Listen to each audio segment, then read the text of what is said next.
हम मंदिर जाते हैं ताकि हमारे मन को शांति मिल सके और हम अपनी आत्मा को पवित्र बना सकें।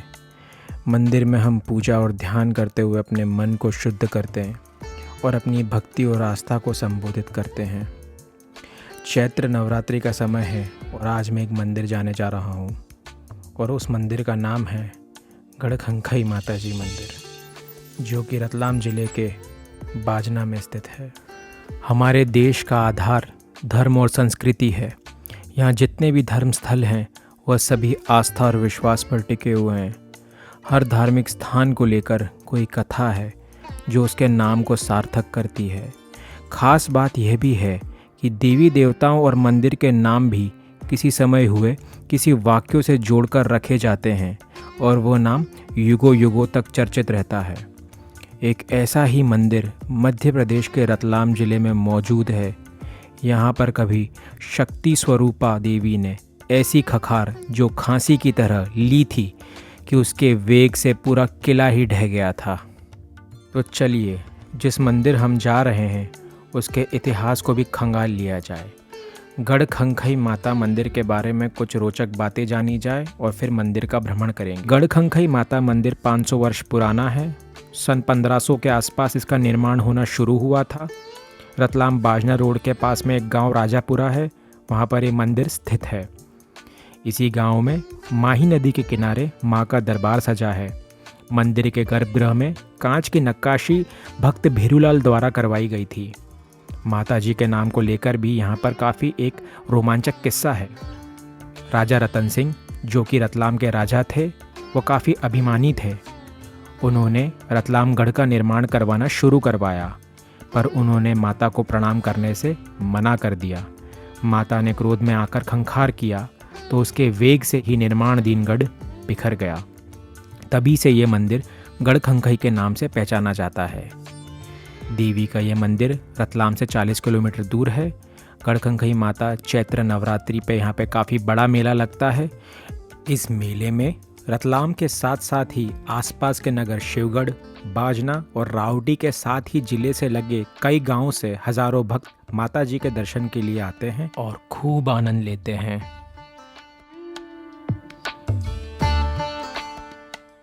माही नदी के किनारे पहाड़ी पर मंदिर में मां कालिका के साथ माता शीतला, नागदेव, काला गोरा भैरू, हनुमान जी की मूर्तियां स्थापित है।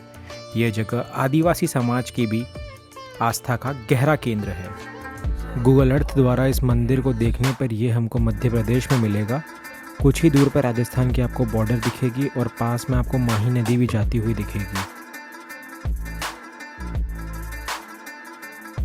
माता जी के दरबार की तरफ बढ़ ही रहा था कि अचानक मुझे काका ने अपने पास बुलाया। काका की एक चुनरी और धूप अगरबत्ती और नारियल और पूजा की सामग्री की दुकान थी। जैसे ही उन्हें मुझे अपने पास बुलाया, उनने मेरे हाथ में एक टोकरी पकड़ा दी। टोकरी का दाम मात्र 50 रुपये था, जिसको लेके मैं आगे बढ़ गया। मंदिर के दरवाजे पे काफ़ी भीड़ थी। लोग काफ़ी उत्साहित और खुश थे। मन्नत पूरी होने की चाह में लोग माता के दरबार में आगे बढ़ रहे थे। अगरबत्ती और लोबान का धुआं मुझे मंत्रमुग्ध कर रहा था और दरबार की तरफ खींच रहा था। जैसे ही मैं प्रांगण में गया, मैंने वहाँ लोगों को थिरकते हुए देखा। ढोल की धुन पे लोगों को थिरकते हुए ऐसा देखा मानो नवरात्रि तो यहीं है, बाकी और कहीं नहीं। लोगों के चेहरे पर नाचते और थिरकते हुए एक अलग ही भाव था। दिल में सुकून था। मन्नत पूरी होने का एक भाव था। माता के दर्शन कर लिए मानो मोक्ष की प्राप्ति हो गई। लोग त्रिशूल लिए अपने हिसाब से थिरक रहे थे। उनके चेहरे पर एक भक्ति भाव था जो देखने में काफ़ी मोहित था और काफ़ी अच्छा लग रहा था।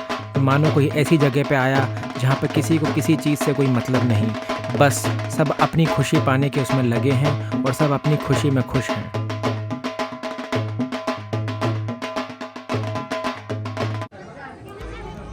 ढोल पर कुछ देर थिरकने के बाद मैं आगे बढ़ा। मैं जैसे आगे बढ़ा, मैंने देखा कि भक्तों की भारी एक लंबी कतार लगी हुई थी। जमघट और भीड़ बहुत ज़्यादा थी।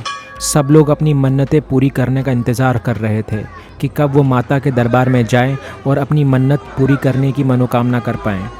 इस बीच मैंने देखा कि अगरबत्ती और लोबान का धुआं मेरे दिलो दिमाग को मंत्रमुग्ध कर रहा था। मेरे अंदर आस्था और भक्ति का भाव दुबाला हो रहा था। इस बीच मैंने इधर उधर जब झांका तो मैंने देखा कि वहाँ पे नाग देवता और लाइटिंग की सजावट काफ़ी भव्य रूप से की गई थी। मैं धीमे धीमे कतार में आगे बढ़ने लग गया। आगे बढ़ते ही मैं गर्भगृह में घुसा तो मैंने देखा कि वहाँ पर पुलिस का एक तत्काल बंदोबस्त था। पुलिस वाले अपनी यूनिफॉर्म में वहाँ खड़े हुए थे और एक के बाद एक भक्तगणों को आगे बढ़ा रहे थे। मैं जैसे ही आगे बढ़ा मैंने देवी माँ को शराब नशे के तौर पर नहीं बल्कि प्रसाद के तौर पर चढ़ाया। शराब को चांदी के प्याले में मैंने माता को अर्पित करा।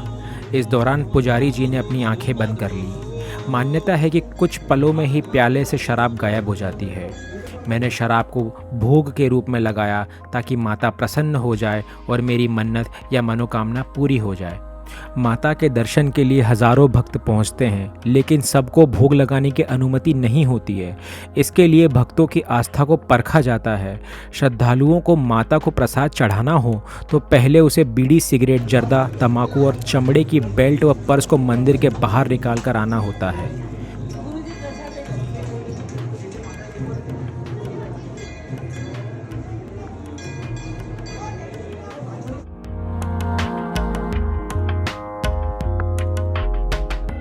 गर्भगृह में कांच और विभिन्न प्रकार के पत्थरों की नक्काशी काफ़ी सुंदर दिख रही थी और भक्तों का जमावड़ा इस पूरे जगह को बहुत ही सुंदर एक भाव दे रहा था।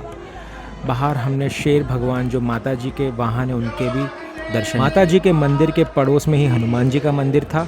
काफ़ी सिंपल सा मंदिर था। 2 बालिकाएं वहाँ चरणामृत लेके, तुलसी युक्त चरणामृत लेके बैठी हुई थी।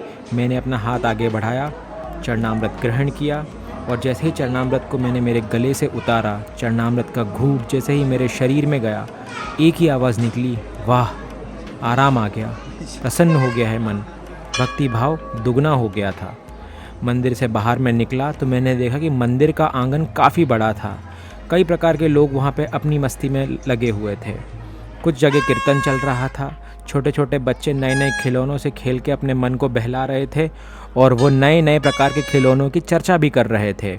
सोचा कि मैं भी खेल लूँ, पर उम्र ऐसी बढ़ती जा रही थी कि मानो पिछले दिन तो भूल ही गए हैं। आगे बढ़ने के बाद मैंने देखा कि मेले का भी भ्रमण किया जाए। मेले में रंग बिरंगी लाइटें लगी है और दुकान में इतनी सारी सामग्री कि आंखें चौंधिया गई। क्या लूँ क्या ना लूँ, सब पुराने दिनों की यादें ताज़ा हो रही थी। बचपन में पिताजी के साथ भी ऐसे मेले में जाया करते थे और ये भी लेना है वो भी लेना है। मंगलसूत्र देख के अपनी आंखें मोड़ ली। शादीशुदा नहीं है इसीलिए वहाँ जाना ही नहीं।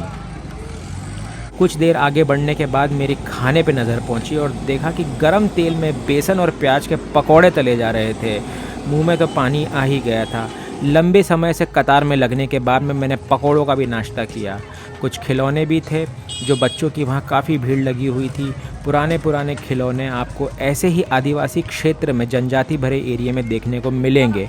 शायद यही भारत की असली परिभाषा थी जो आज कहीं घूम चुकी है। एक ठेले से घंटी बजी तो मेरा ध्यान कुल्फ़ी के ठेले पे गया। कुल्फ़ी को खांचों में देख के मन आनंदित हो गया। बस दिमाग और दिल से एक ही आवाज़ निकली कि ये लो 2 रुपये और एक कुल्फ़ी दे दो, पर उसने कहा ये 10 रुपये की है। अब मालूम पड़ा कि समय बदल गया। चश्मे, घड़ियाँ और इत्यादि सामान यहाँ पे मिल रहा था मेले में। चूड़ियाँ, कंगन, औरतों की सामग्री की सारी व्यवस्थाएं थी। सब लोग उल्लास से चीज़ें खरीद रहे थे, पर मेरा ध्यान तो खाने और पकौड़ों पे था। मैंने फिर एक जगह पकौड़े देखे। किसी दुकान पे जाओ, एक चीज़ ऑर्डर करो, बेइज्जती होती। मैंने पकौड़ों के साथ में चाय और जलेबी को भी ऑर्डर कर दिया। पकौड़े खाने के बाद ध्यान लट पे गया। तुरंत खरीद ली और गाड़ी में रख ली। क्या पता कल पिताजी मुझे इसी से भांजे कि अगर ज़िंदगी में ना कुछ कर पाया तो। और इसी तरीके से मेरा ये नवरात्रि का गढ़खंकाई माता जी का व्लॉग आज पूरा होता है। यहाँ जाने के बाद में दिल में आस्था दुगनी हुई है। भगवान के नाम और जप करने के पथ पे अब मैं चल पड़ा हूँ। भगवान का हाथ थामना चाहता हूँ ताकि लाइफ में जितने भी संघर्ष हो उनसे पूरा पा सकूँ और डट के निडर होकर अपने लक्ष्य और पथ पे आगे बढ़ूँ। देखते रहिए मेरा चैनल देसी भोजन ब्लॉग्स। Thank you.